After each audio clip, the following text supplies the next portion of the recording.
evening and welcome on this most unusual evening. We're so glad that you have left the big screen of the TV to join us here on this screen to talk about parties and to enjoy a little bit of a party together. My name is Beth Hessel. I'm the Executive Director of the Athenaeum of Philadelphia and welcome you to our Fall 2020 Virtual Speaker Series. Celebrating tonight a little late because of the pandemic, but a book release by one of our very own shareholders and distinguished professor and artist, William Williams.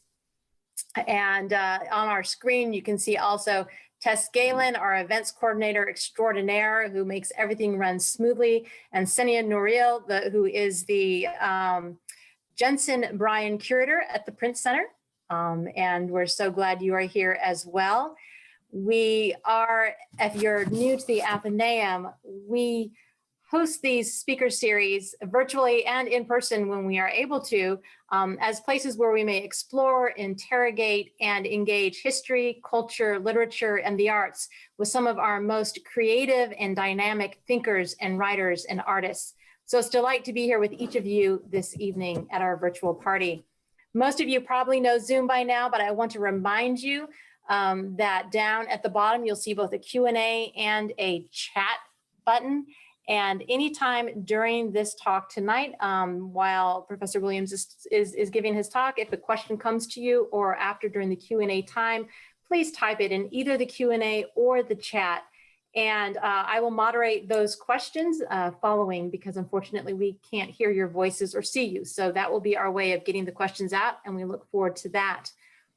Now, I'm delighted to introduce someone that many of you already know. Professor William Earle Williams is a renowned Philadelphia-based artist and the Audrey A. and John L. Dussault Professor in the Humanities, Professor of Fine Arts, and Curator of Photography at Haverford College. How many lines does that take on your business card? A lot. A lot. Whose wide range of photography over his long and distinguished career plumbs our social and cultural history in evocative ways. His photographs have been exhibited around the country and are represented in collections including the Metropolitan Museum of Art, the National Gallery in Washington, D.C., and our own Philadelphia Museum of Art. His new book, Philadelphia Party Pictures, emerges from a decades-long project and a partnership with the Print Center, which is a 105-year-old nonprofit institution in Philadelphia dedicated to photography and printmaking. So as I said, with us tonight representing the Print Center is Senia Nouriel, and also on the webinar, Liz Spungen, their director, and various other staff. We're so glad to have you here. It is an honor to be able to share tonight with one of our own shareholders and such an important member of our community in Philadelphia. Professor Williams, I want to turn the screen over to you, and everybody clap as loudly as you can so that it will travel all the way. Thank you. And I just want to let you know, you may be interrupted by my dog Byron here, who's attached himself to my leg. And now he's resting. But party pictures, it's real special to be here with all of you in these circumstances, and to be sharing a civic moment with all of you, the Athenaeum and the Print Center, and some more friends out there, and I'm sure some acquaintances. This is a sort of throwback time for me, the party pictures, because they go way back before I started doing the work that probably most people know me for. So what I'm going to do this evening, I'm going to show 77 slides, and the bulk of them are going to be photographs from the Party Pictures series and a number from the book. And I'm going to take you through some of the themes in my work, and I'm going to end with hopefully a number of questions from you. And I need my host to let me know when my time is going, because I can't quite, I thought I had a clock, but it's an iPhone, so it keeps going out. So it's not, I can't really see it. So let me know when I'm at 25 minutes, and then we can open it up for questions. But I'll start with a picture of me. And the question of what do we look like, or who are we, and how do we present ourselves is a central concern. And that central concern is, who are we? I mean, if you think about your own self, your own visage, you really can't see yourself. You can see a reflection of yourself. When you see yourself reflected, you see yourself reversed. And really, most of the time, the way vision works is we're always looking at things upside down, and our brain is correcting them because we have to function in a system of gravity. So things are always, unless you're in space, there's an up and down, and there's a definite sense of gravity. So the work that I like to think that what I'm doing here is I'm, in a way, defying gravity. And this is an early picture. I think I was probably 1 year out of college, and I was living in Boston, and I went to the red light district, and there were these drag shows. And these are 3 performers who are in their show business self, and they probably are also in their ultimate place of where they would like to be. So there is a space that they've created, and it's very, to me, it was very celebratory and very much a human space. And this is another type of space. This happens to be the Nell Gwyn House in London. It's also the site of an abolitionist home where Frederick Douglass was hosted in 1846 when he spent his time abroad, essentially so that because he was afraid he might be taken back into slavery. And it was in England and Ireland that his supporters purchased his freedom. So that's the place that happened. And again, it's not clear exactly what that place is. I've given you a context for it. And this is a place in St. Augustine, Florida, and it's the old market. And so if you've ever been to St. Augustine, you'll know it's right near the waterfront, and that would be the central part for trade. And one of the commodities that was traded there was human cargo, human beings. So it's also known as the old slave market. And this is a fort that is on the other side of the state in Pensacola, called Fort Barankas. The reason I show you this is I was very interested in the brickwork there. That was all done with slave labor. In fact, a group of slaves, about a gang of 100, that's what it took to build these amazing forts that ring in this case, all along Florida. They were all built with slave labor, with these very skilled hands. And some of what I was saying about gravity, obviously the pictures that I'm showing you, there is a bottom and there is a top, but there's also light in most of these pictures. Like there's light reflecting off my glasses right now, which make me think I'm maybe Mr. Magoo, but I'll take them off so I won't have a reflection. And I'll just point out where the light is coming from in this picture. It seems to be very bright, but it really wasn't. That's about 2-second exposure to make that photograph. Here is the only known Underground Railroad marker in my part of the main line. This is on Montgomery Avenue. And it is it's where the original Pennsylvania Railroad went through, and it runs parallel to the present railroad tracks. And it runs right by the Marian Friends Meeting House. And supposedly these are the original tracks, the rails that were used to transport the cars, which came from Columbia, Pennsylvania down to Philadelphia. And these cars are interesting because they were owned by a group of Black men who were very wealthy. And as part of their business, they were in the lumber business. They owned the cars, and the cars took the people to, took the freight and took the freedom seekers to Philadelphia. And William Still was one of the important people that was a conductor and a superintendent on the Underground Railroad. Again, these places exist in silence. This is in Alton, Illinois. And these buildings were the buildings where Abraham Lincoln stayed when he gave his, when he was part of the Lincoln-Douglas debate. Right on the other side of these grain elevators is the Mississippi River. And that is the border between Illinois and Missouri. Missouri was a slave state.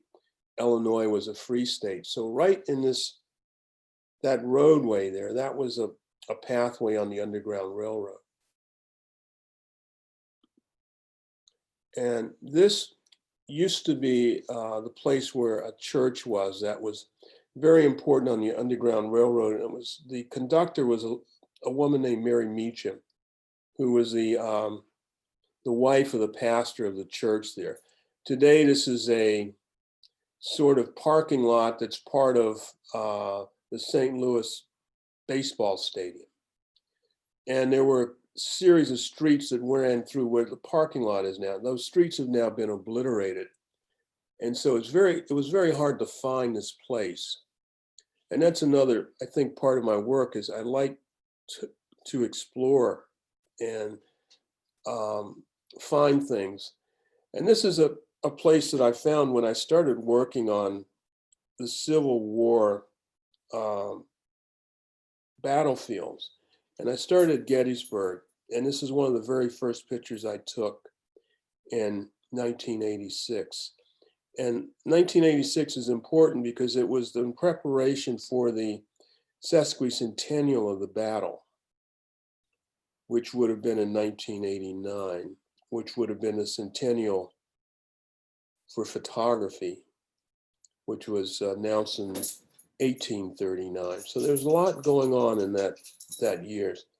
But this is where I photographed this building. And it's only later that I came to understand its connection to the Underground Railroad. But from the Battle of Gettysburg, those are the bullet holes that still remained in the building, and they were carefully preserved. But the picture itself is, again, it's a kind of puzzle.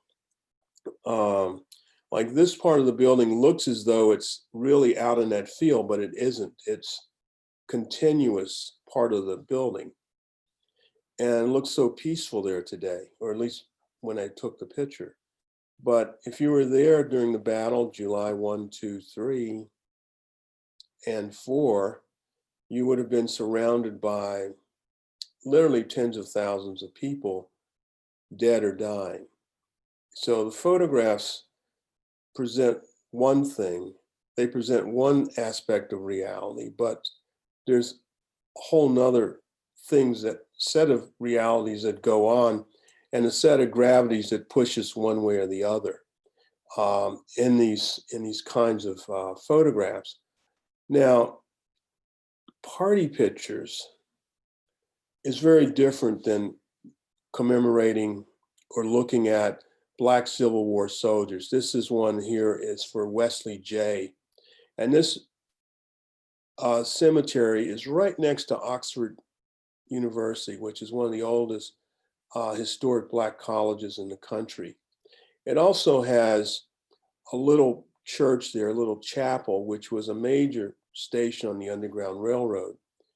And the graveyard is it has one of the largest burial sites for soldiers that fought in the 54th Massachusetts Regiment, the first Black regiment, official Black regiment in the North.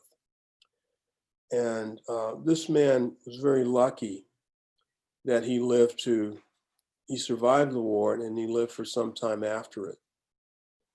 But he's remembered in the stone and then the flag. Now, I'm generally used to having people ask questions, and I really don't mind being interrupted. But here is a picture that's taken in the early 80s. It's at a faculty house in Haverford. In fact, this house turned out to be a house that was owned by Mr. Hires of Hires Root Beer, which is part of I think it was called Quaker Beer. It's a root beer, so it was non-alcoholic.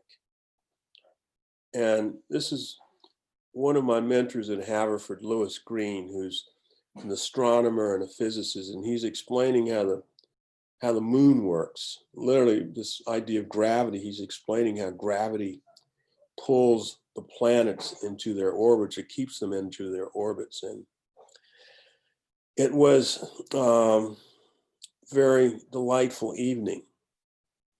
And this is one of the pictures that's in the Party Pictures book. In fact, this picture and the next one I'm going to show you, they introduce and they set up the whole notion of what these parties are. This is the book. It looks like or actually you have to touch it. It feels like leather. And it feels very sensual. I liked it. And the designer of the book thought that she wanted to have something that reminded her of our high school yearbook as a picture book. And so literally it's a picture book. It's a party picture book. And and that's me there at that infamous March 12th party, which turned out to be the last week of normal activities before things shut down because of COVID. So we got this event in the very last week. But the book itself was I'd say about 9 years to make it as a physical object. These are some of the sheets that show the various pictures and how they would be in the folded book.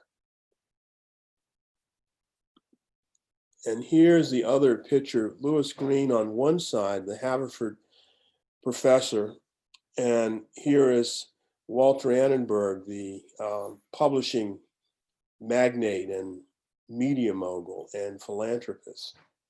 And in the book, there's John Caperton, who wrote the essay and really was one of the people that was been very interested in this work and really followed it and was instrumental in getting a publication. Writes quite a bit about Walter Annenberg and the Locust Club. And I think Liz Spungen, who's the executive director of the Print Center, also wrote about this location because it's right in back of the Print Center, which used to be a stable. So there was a set of houses on the other side, and this structure now, which is its own thing, was at one point a building that supported a larger building. And now, of course, that's the other side of Latimer Street is the Curtis Institute, their new building. So it's interesting how things, how they change. But 1614, Locust Street, the Locust Club. And we move from Walter Annenberg is leaving the party, and really the pictures are taking you in. So it's, I was playing with this earlier and I went through it very quickly, and it turned into like a movie still. You could follow the party and go in and out, and guests appear and they disappear. Some people reappear. But I'm going to take you through this. And it also shows you, well, here, I'll go back. This is a party that's at Knoll International in New York City. Not all the parties are in Philadelphia. But what I do want to emphasize, since we are talking about Philadelphia institutions, the parties are mostly about in Philadelphia, and they're all about Philadelphia people. And they also take you from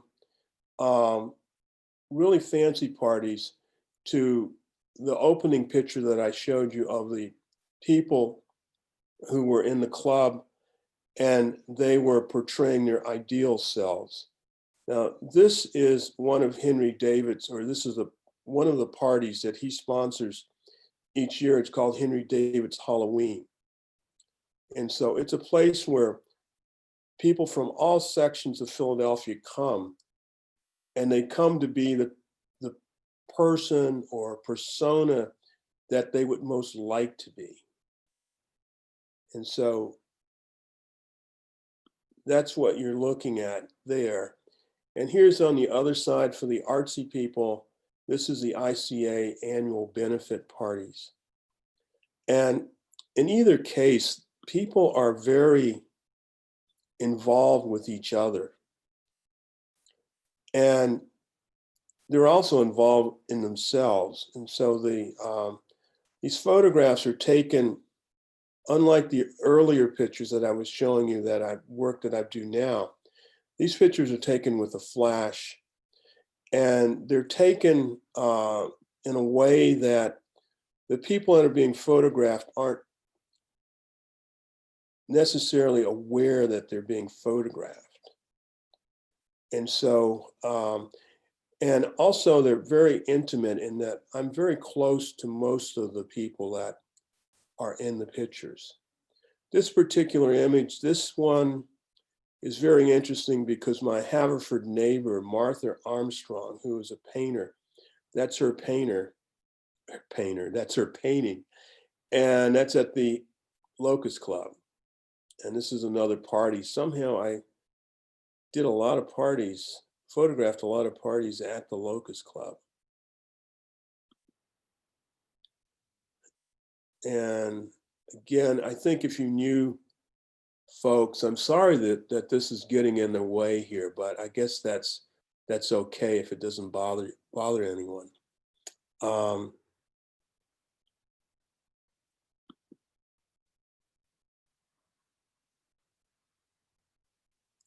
So yeah, so people are not aware that they're being photographed. And here's another, this is a Philadelphia personality, Rachel Harlow, who was formerly Richard Fiandanca, who was very famous transsexual.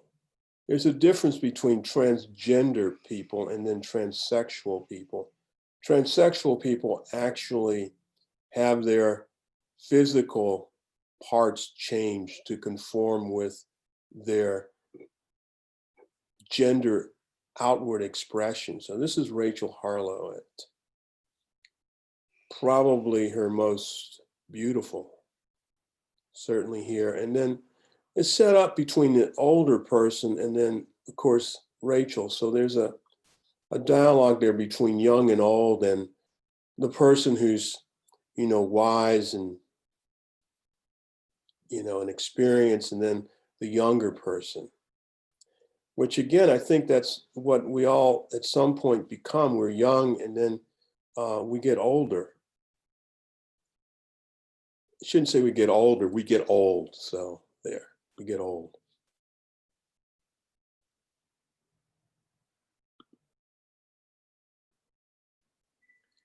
And again, this is, I guess what's called now the neighborhood. This would be that area around where the Pennsylvania Historical Society is. I think it's so interesting that there's this august learned society, and then there's this nightlife, which is very active. So this is one of the clubs, Halloween night. flower show. So these pictures they're sequenced in a particular way that there is this dialogue between young and old, gay and straight, high society, I guess suburban house parties, and some New York City parties that involve people. Some of these people are well known, some aren't. But I'm sure if you were their neighbor, you would know them.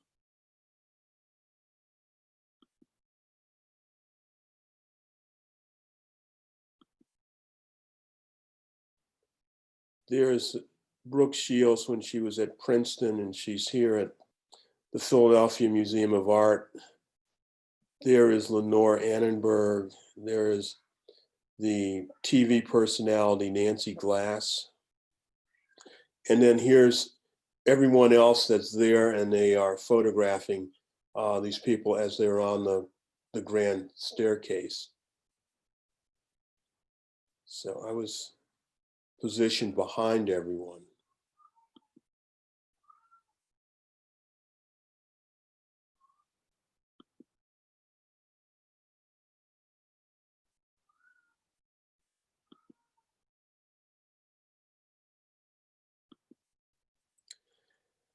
And this is a pause here because really, literally, this is the end of the party. You can see the candles have all gone down.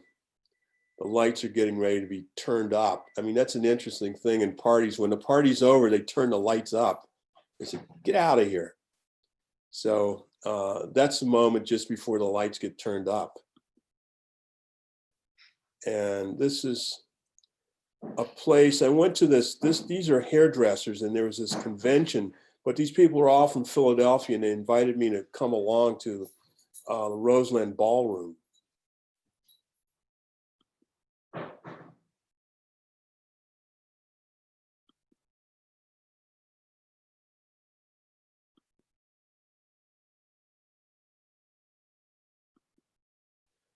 And that's another thing that that when I went to a number of these parties, I would always find that there was an African-American presence at these parties, from the most exclusive to, neighborhood parties. So that was all, again, I think that's, again, part of Philadelphia. It's a multicultural, multi-ethnic place. And that picture is on the cover of the book. And again, this is the designer, Lori Churchman. For some reason, I don't know what it was, but she liked that picture. And she wanted it to be on the cover as a way of bringing people in. So this is a picture that if I had had my way, I would have had this picture in the book. Because it's just a funny situation with these waiters who are, when you have a really good waiter, that's like watching an artist. Everything is so effortless. It's just the food just arrives right on time. It's taken away, and it's just done so beautifully. And I think this is a moment here of that kind of, that kind of magic that happens at a really good party.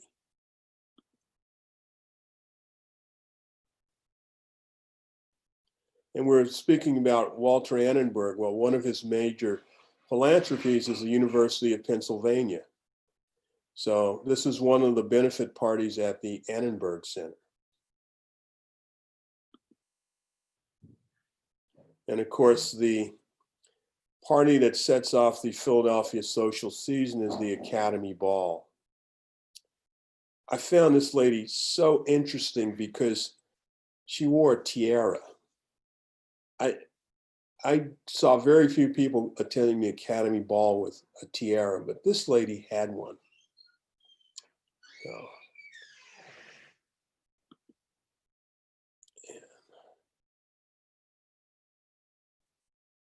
Again, these pictures are from the Academy Ball. When the ball moves, or when the music ends, and then people parade down to, I've forgotten what the hotel's called now. Is it back to Fairmount? Is it the Fairmount again? Whatever it is, the building is there. It's a great French pile.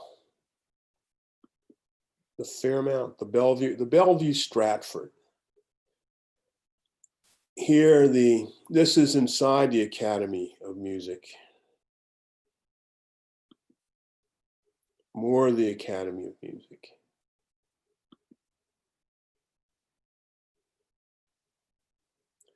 And there's that lady again, Henri David's.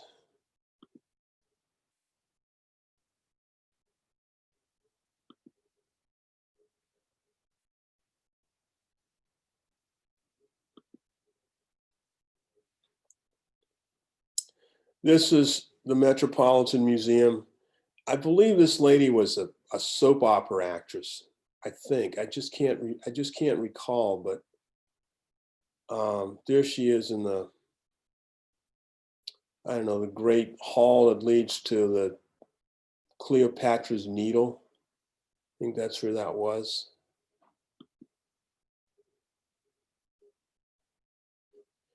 There's Jack Kelly, Grace Kelly's brother, who at one point dated Rachel Harlow.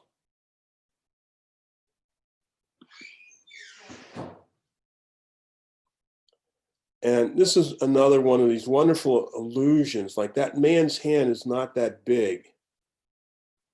That's a function of working with a wide angle camera. And the lens is closest to that man's hand. So it gets drawn to this outrageous size relative to the actual hands, which are there for that lady. And then there's that man's hand. So there's no way that hand could be that large. And again, I point this out, and now probably everybody's looking at that picture differently than when they started. But this is some of the, again, as I pointed out, some of the things that happen with these photographs, in that there are certain things that are mysterious about them.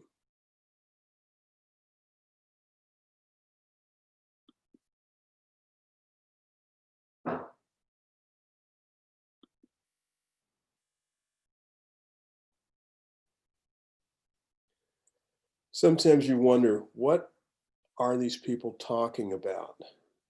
It must be interesting, but we can never hear it.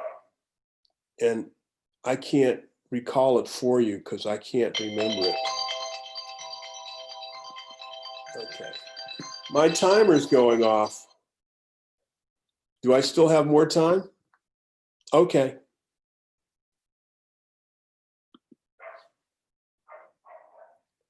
I love this guy. He's not really a guy, he's a kid, but he's learning the weight business.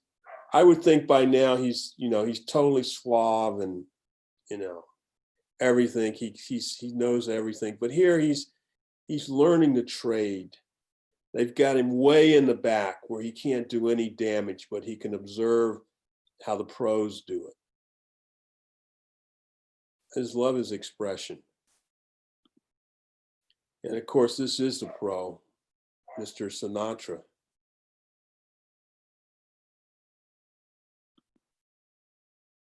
And Andy Warhol.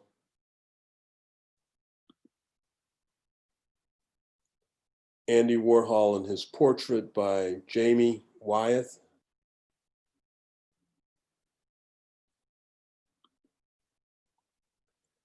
And this picture appears again. And it manifests itself with these two ladies. And then this man. And then this lady. So. And then again, this ever vigilant waiter.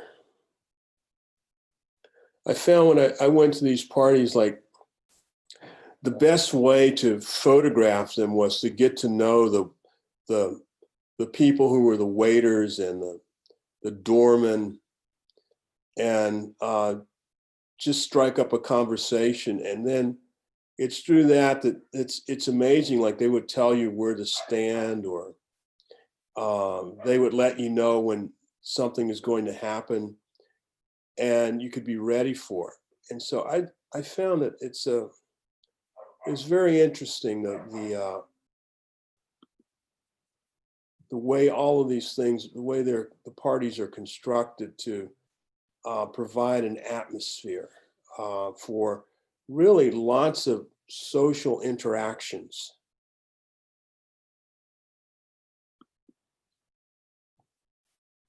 Now here's this lady, she's sitting here, as you saw her standing before.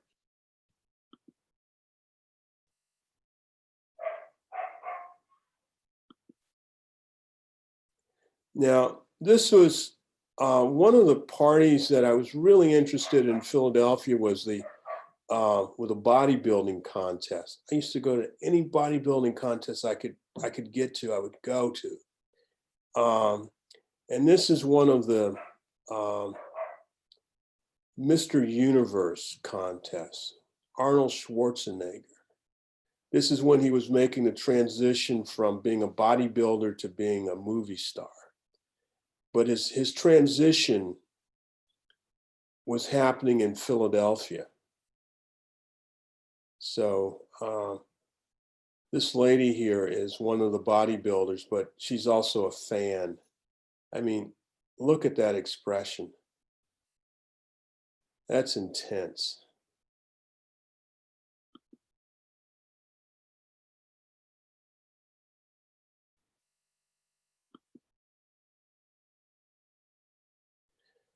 Lost youth.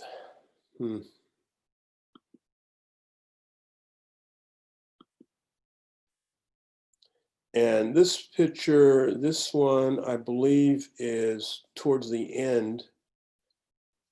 And no, I guess it isn't. There are a few more. And this particular party here was at the Pennsylvania Academy of Fine Arts. And it was for young people who were going to become the next generation of party goers and party givers. But I love that lady's expression as she peers out over that very large and cold glass. It's rather interesting. Look at how she's holding it. It is cold.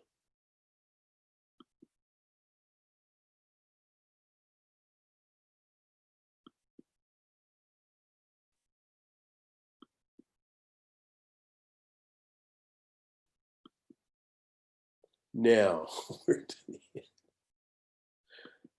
there you have it.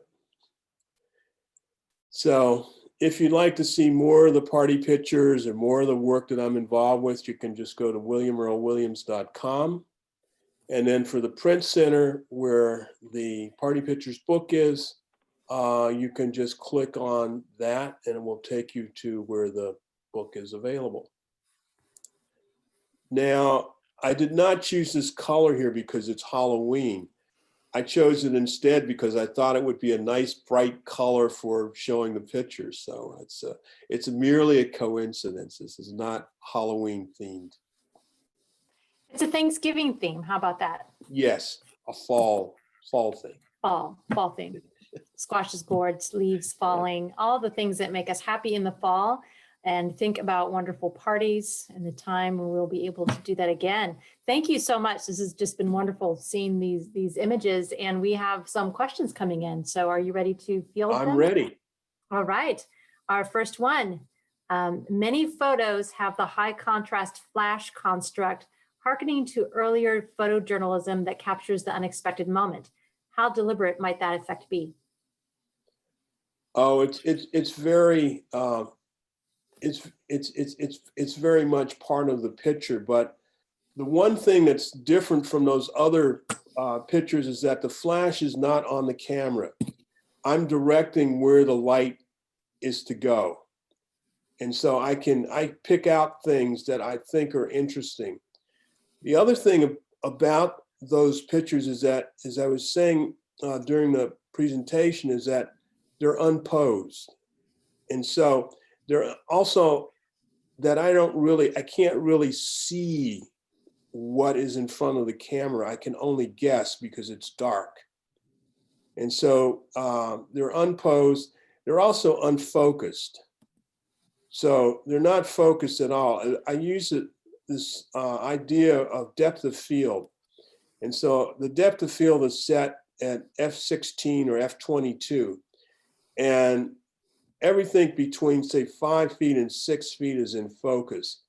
Because if you had to try and focus and also compose the picture, you would never be able to take this or make these kinds of photographs where they are truly, totally candid, and they are, I'm guessing what is out there. But at some point after doing this for many, many times and knowing how the parties syncopated, I have a good sense of where I need to hold the camera.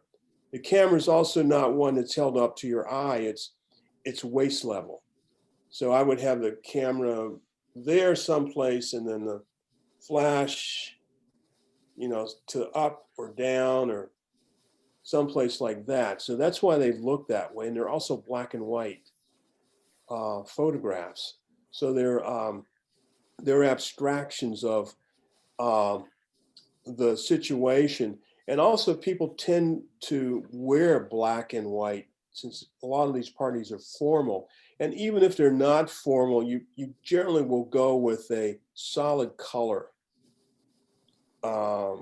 That seems to go well. It seems to catch people's eyes or catch their attention. Well, someone else also noted that how you use the flash, you really throw the relationships into high relief, amazing tableau. And then this individual and another person is wondering, in what capacity were you present at these parties? Were you there hired to document the parties? Were you there for art's sake, both, other reasons? And were these photos, any of them, published at the time they were taken? Well, what I did was I wrote to the people who were doing these parties, and I told them that I was making a record of social life in Philadelphia, and I would like to I'd like to come and photograph their party because it met all the criteria that I was interested in documenting. And so I would write, and then oftentimes I would get a response that would say, yes, please come, we'd love to have you come to our party. And so I would always go to these parties, and I would be dressed up in a tuxedo and I would have my camera, but I wouldn't be like any of the other photographers. I didn't have a camera bag or any of that. And I wasn't pushy or anything like that. I was just very polite. And after a while, it became a kind of self-direction. People would see me and they would ask me if I would want to come to this party or that party. And so it got to be self-sustaining. I photographed these parties for about 10 years. And it really was my first extended body of work after graduate school. And, but I was never, I shouldn't say that. I said I went to the Locust Club. I photographed a lot there. The people at the Locust Club, they wanted to hire me as their photographer. And so that was the only place, those are the only parties that I actually ever was paid to photograph people. But that was like, it was like they insisted, well, you can't come to the party unless you're a hired person. And so that's, at their insistence that they pay me, that's how it occurred. So I was not the official photographer, but in some ways I took on that persona, in that at that time, to be photographed meant that you were somehow significant or important. I mean, now that photographs, they're this, to be photographed is it has a very different meaning. But at that time, that's what it meant. That is so interesting. Thinking about, kids these days don't know what it means to have to value film. You just take pictures, all digital. Someone wanted to know, it'd be great for you to share with folks the years that these pictures covers, the span of time. Yeah. The pictures, they were made I first really started in 1979 when the Bellevue Stratford reopened as the Fairmount Hotel. That year, 1979, also coincides with the revival of formal parties. It went from hippie time to back to a black tie and formal party activity. And at that time, there was a lot of businesses and I just say businesses that were located in Philadelphia, and being associated with a certain type of person was important to the company. So Wanamaker's, Strawbridge and Clothier, those department stores, they sponsored a lot of events, a lot of fashion events at the Academy of Music and other places. And they would raise money through these parties to support various charities. So that was that was part of the scene. Even the Academy Ball, that was to support the restoration of the Academy of Music. So that was what was going on. Someone wants to know, this is a great question, how you got started in photography. How I got started. Well, I think that goes back to when I was a kid. In the 4th grade, I got, like a regular camera and one of those brownies, and go to my school and photograph my classmates. And that's how it got started. I love the smell of the flash bulb. That was a great smell. And it was just the magic of it. And I think when I was in college, it got serious. And it got so serious that actually when I discovered, photography, it was too late to change a major.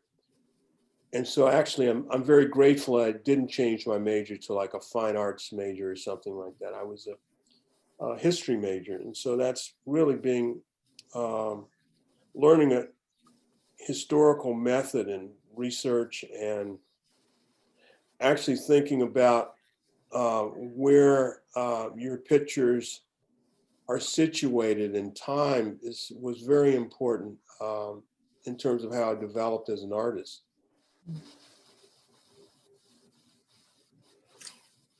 And let's see, this is interesting. What are the criteria that you used for editing this collection? Well, I had as I was alluding to, the way individuals, people who were in pairs, or people who were in larger than pairs, and then there'd be the flash would single out one person. Whether there were mixed couples, male and female, or 2 males or 2 females. I use that that kind of a taxonomy approach to putting this figuring out how I would classify the subjects, because after like getting thousands of these pictures, they tend to fall into patterns. And I wasn't sucked into like trying to photograph the personalities or famous people, but the famous people that came in by accident. It wasn't that I was trying to photograph famous people. And so the gesture and the moment in the party and all of that, that's what really determined the sequence. And that was pretty much the sequence that was used in the book, which I think the book, if you get a chance to see it, I believe it is at the Athenaeum now. If you're a member of the library, you can check it out. That if you do that, you'll find that there is those are the patterns that are in the book. Pretty much what I showed you tonight in the sequence of the images and how they were set up. So you really are meant to be going into this composite party of Philadelphia people and a Philadelphia space. And when you were taking those pictures during that time, was that how you were thinking of them also, as a composite party? Were you thinking as you took each picture of the narrative that each picture was creating? Well, my ideas about these pictures, they're very much come from work that was done by the sociological photographer Louis Hine, also the German photographer August Sander, and the American photographer Walker Evans. And also a very important part of that was thinking about how all these things fit together in a continuous kind of culture was the photography of Eugene Atget. So I was coming at it, from those visual perspectives, but I also had a sense of curiosity too, that I wanted to see what it was like in these parties. I mean, actually, I had a real good sense of what it was like because I went to a lot of parties at Yale, and there's some very interesting parties there. And so I went there, and then I suddenly was an adult, and I had this chance to follow my muse. So I did it with those kinds of directions. And of course, I could say Ouija, and also Larry Fink, who was one of my professors at Yale. So I had a number of approaches to making pictures, and then I had the chance to make them.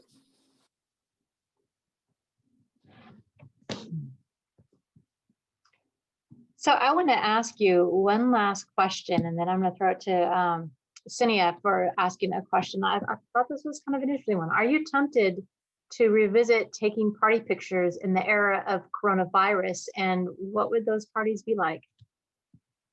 Well, I think everybody's face would be covered. Although maybe since it's a party, that's anti-masking. I think the mask is a huge impediment to those kinds of intimacies. And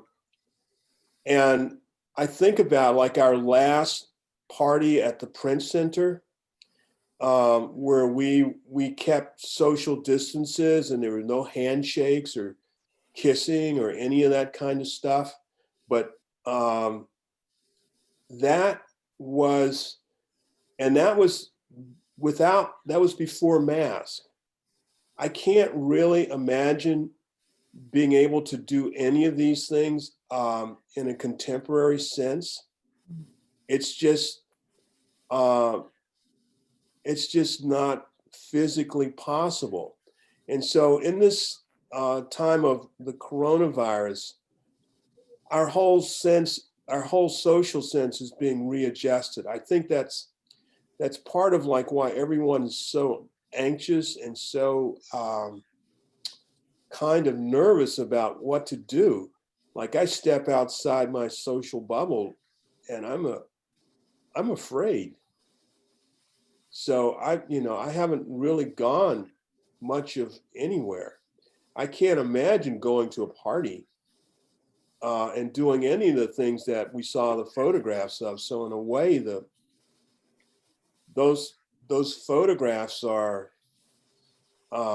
they really have become historical. Mm. And if you go to the New York Times style section, you won't find anything like those pictures anymore. If you look at the biggest thing that they have in the style section now are weddings. And the weddings used to not be so detailed about how people met each other and how they overcame coronavirus to get married, and who was there and who couldn't be there and how it was Zoomed. So in a funny way, we're getting more towards virtual kind of removal from each other. And we're not in a place where physical touching or physical proximity without controlling your spittle or the air that you're exhaling, that you have to be masked. So I think it's we are making a profound adjustment right now. I mean, that's even come into the political arena. Like, are you masked or not masked? Is it manly or womanly to do this or do that without a mask? Intimacy, all of these things are they're being changed in ways that we just are not aware of. Even social protests. I mean, I didn't go to any. I shouldn't say I didn't go to any. I did go to some,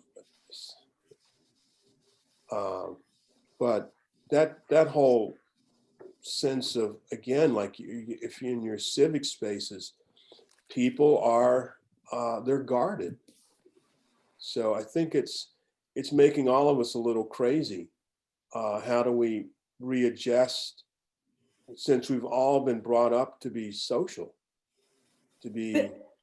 Yeah. Willie, I think you're making some incredible points, and I'm just going to jump in kind of to sort of wrap things up and give my 2 cents, since I've had the pleasure to work with you on this project for a couple recent years, and also work with you in other capacities. And so I just want to say this idea of sort of compression of spaces, compression of social groups. I think your work is so wonderful because it transverses these temporal boundaries. You say, the party pictures are historical, but the fact that you began your presentation with the Underground Railroad series and your Gettysburg monuments, and this is an idea that John Caperton brings out in his excellent essay in the book, which I really encourage everyone to check out at the Print Center and read for yourself. But it's the way in which you really are weaving through time in your images. And so, while the parties of yesteryear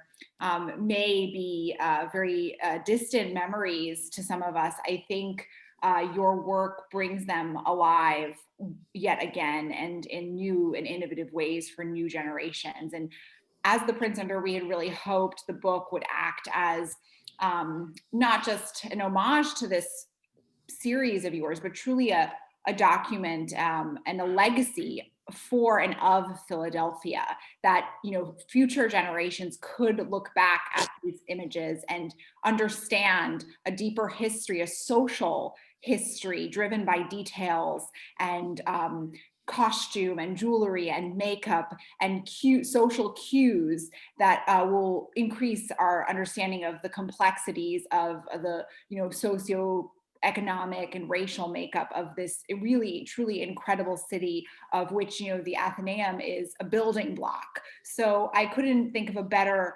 segue into recognizing the Athenaeum, and you, Willie, both. Thank you so much for this wonderful presentation this evening. That's really brought us great joy and emotion around this wonderful city and the people who make it great. They make it Philly. Yes. They make it gritty. Yes, exactly. Well, no, see, Philly. Right. The point is Philly is great. Yes. To say make it Philly that is the unsaid greatness of it. There's only one place in the planet that's Philly. And Philadelphia. So thank you so much. Thank you so much to you, Willie, and to the Athenaeum on behalf of the Print Center. Well, thank you. And to everyone who attended, if you are a member, you know that we are so lucky to be part of an organization and a city that has such amazing people like Professor William Williams. And if you have enjoyed tonight, I hope you will look at some of the other programs that we have offered as Tessa's going through here. Buy the book. Yeah. If you're an Athenaeum member, you can come to the library and you can look at it there or check it out and take it home and take your time looking at it as you drink your own martini. If you're not a member, we invite you to become a member, to attend more of our programs, to check out the book from the library, and then go buy copies for all of your dearest friends for the holidays. As you say, wish we were partying too. Thank you so much. This has just been fantastic and such a gift to all of us to escape from the world for a little bit and to come into this space together. I thank everybody for joining us for this evening and look forward to virtually seeing you all again. And hopefully you'll come into the Athenaeum and we'll get to see you as well because our doors are open. So we wish everybody a good night and many thanks again to William and to the Print Center for helping to organize this fantastic event. Thank you.